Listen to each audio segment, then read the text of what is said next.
안녕하세요. 의학박사 신동원장입니다.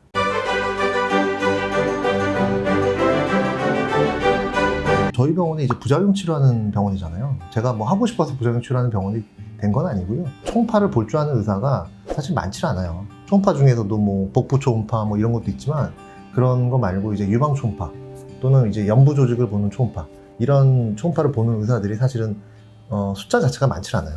근데 어쨌든 이제 저는 외과 출신이고 유방을 전공했으니, 세부 전공했으니까 어떤 부작용이 났을 때 대처하는 게 조금은 낫더라고요. 훌륭한 성형외과 의사님들 많이 계시지만 제가 초음파를 좀 잘 본다는 게 확실히 좀 그 메리트가 있어요. 가슴이나 엉덩이 또는 얼굴에 지방이 실하는 게 효과가 있습니다. 분명히 있습니다. 근데 이제 정도의 차이가 있어요, 사람마다. 너무 바짝 마르신 분이 지방 뽑을 것도 별로 없는데 뽑아가지고 가슴에 넣으신다, 엉덩이에 넣으신다, 참 힘들어요. 우리가 이제 성형수술이나 몸이 좀 나아지려고 하는 것도 자기 기본에 조금 더 나아지는 거지 완전히 새로운 사람으로 탈바꿈할 수는 없어요. 여기가 강남역인데 이 강남역에서 다니는 이 밖에 수백 명, 수천 명 분들이 다 김태희 씨가 걸어다니는 게 아니란 말이죠. 그러니까 지금 있는 것보다 좀 나아진다, 이런 개념으로 욕심으로 하시는 건데, 지방이식이 생착이 잘 되는 분들이 있더라고요. 있고 잘 안 되는 분들이 또 있어요. 아무리 어떤 굉장히 유명한 병원, 굉장히 훌륭한 선생님이 그렇게 지방이식을 하셔도 문제가 되는 경우들이 있더라고요. 그래서 저는 안 하는 거예요. 문제가 될 수도 있겠구나. 아무리 시력이 좋아도 이건 그 사람의 그 체질에 따라 다른 거니까.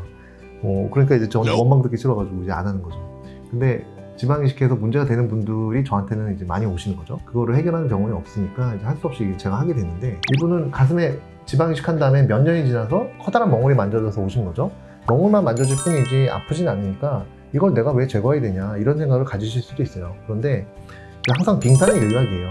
어떤 증상이 나타나는 거는 그냥 넘어갈 수 있는 게 아니에요. 증상은 별거 아닐 수도 있어요. 정상적인 유방통도 많이 있으니까.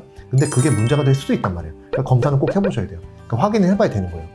근데 지방이식을 했는데 가슴에 뭔가 만져진다? 근데 아프진 않다? 근데 그게 나중에 문제가 될 수도 있어요. 왜냐면 그게 터지면 염증이 될 수가 있고, 염증이 퍼지면 유선염이 심해질 수가 있거든요. 그러면 실제로 운이 나빠서 임신 중에 그러면 조산을 하거나 유산을 하거나 그런 분들이 있었단 말이에요.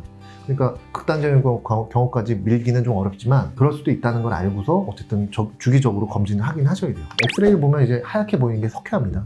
석회화 자체는 사실 몸에 해를 끼치지 않지만, 석회화가 있다고 하는 건 지방이 녹았다는 뜻이고, 지방 괴사가 이 석회화만 냈겠느냐, 만성염증이나 이물질 반응을 일으킬 수도 있어요. 그런 부분들은 제거를 해야 돼요. 석회화를 제거하는 게 아니라 이 만성염증이랑 이물질 반응을 제거를 해야 되는 거죠. 증상만 가지고 모르는 거죠. 그래서 초음파를 보면서 이제 염증 조직 같은 걸 제거를 하고요. 그 다음에 괴사된 지방을 좀 제거를 한 다음에 세척을 하고 막 씻어내고 막 초음파를 보면서 모니터링을 또 하는 겁니다. 그 다음에 또 내시경을 또 봐가지고 지방이 제대로 잘 제거가 됐나, 녹아내는 지방이 제거가 됐나, 이런 걸 보는 거고요. 그 다음에 보면 색깔 자체가 좀 모자이크를 많이 했지만 좀 쾌쾌하잖아요. 딱딱하고 또 좋지 않은 조직들이죠. 이런 것들을 제거하고 나면 그 다음에 염증 걱정이 이제 별로 걱정 안 하게 되는 거죠. 오늘 여기까지 말씀드릴게요. 다음에 또 뵐게요. 구독과 좋아요도 눌러주세요.